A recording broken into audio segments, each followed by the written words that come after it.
বাংলাদেশের আমি সকল স্টুডেন্টকে শুরুতে তারেক ইংলিশ একাডেমির পক্ষ থেকে জানাই সালাম, আসসালামু আলাইকুম রহমতুল্লাহি ওয়া বারাকাতুহু।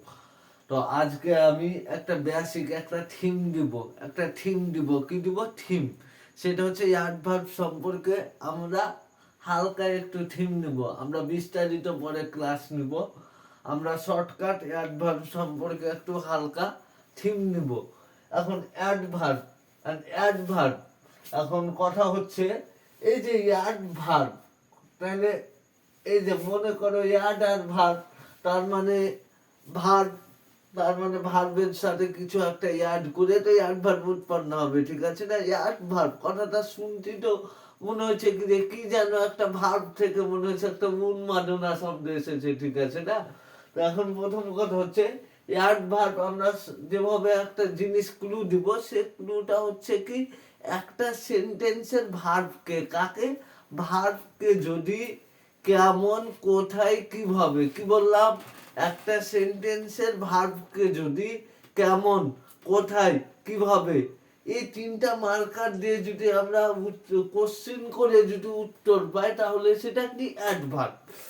সেটা হচ্ছে অ্যাডভার্ব। আর 2 নাম্বার সিকোয়েন্স হচ্ছে অ্যাডভার্ব কাকে কাকে মডিফাই করতে পারে।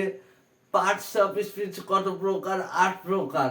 এই 8 প্রকার পার্টস অফ স্পিচের মধ্যে নাউন এবং প্রোনাউন এবং ইন্টারজেকশন, এই 3টা পার্টস অফ স্পিচ ব্যতীত যে 5টা পার্টস অফ স্পিচ আছে, প্রত্যেকটা পার্টস অফ স্পিচকে অ্যাডভার্ব কিন্তু মডিফাই করতে পারে।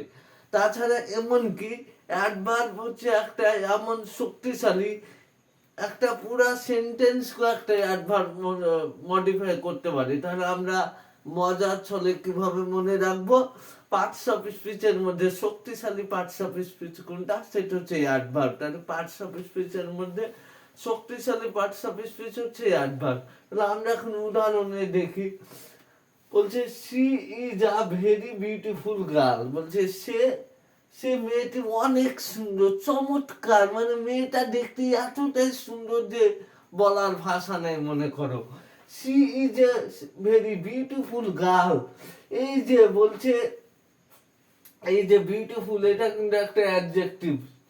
বিউটিফুল একটা কি? অ্যাডজেক্টিভ। মেয়েটা দেখতে কেমন? খুব সুন্দর। তাহলে এই যে ভেরি, এটা একটা কি? অ্যাডভার্ব।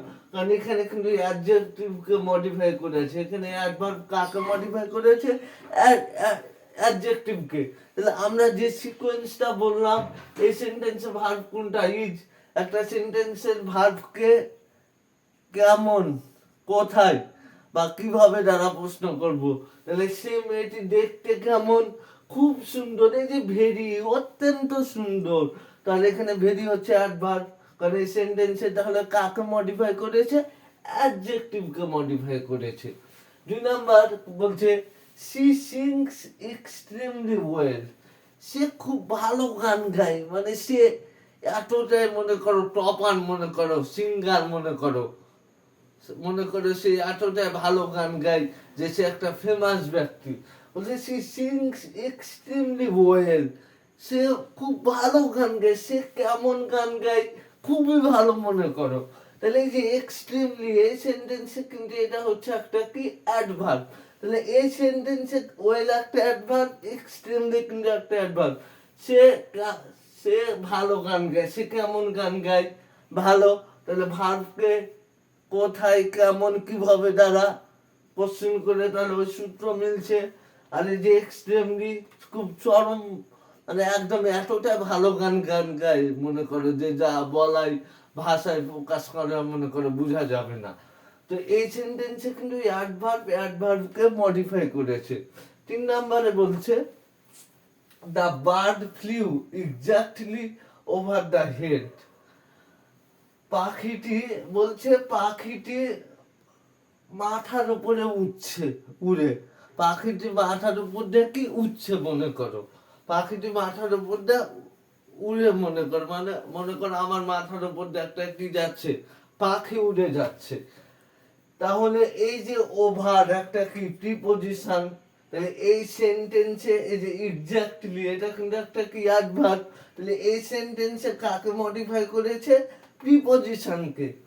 4 নাম্বার বলছে unfortunately he does not pass in the exam, বলছে দুর্ভাগ্যবশত সে পরীক্ষায় পাস করতে পারেনি। ওকে, আমার দুর্ভাগ্য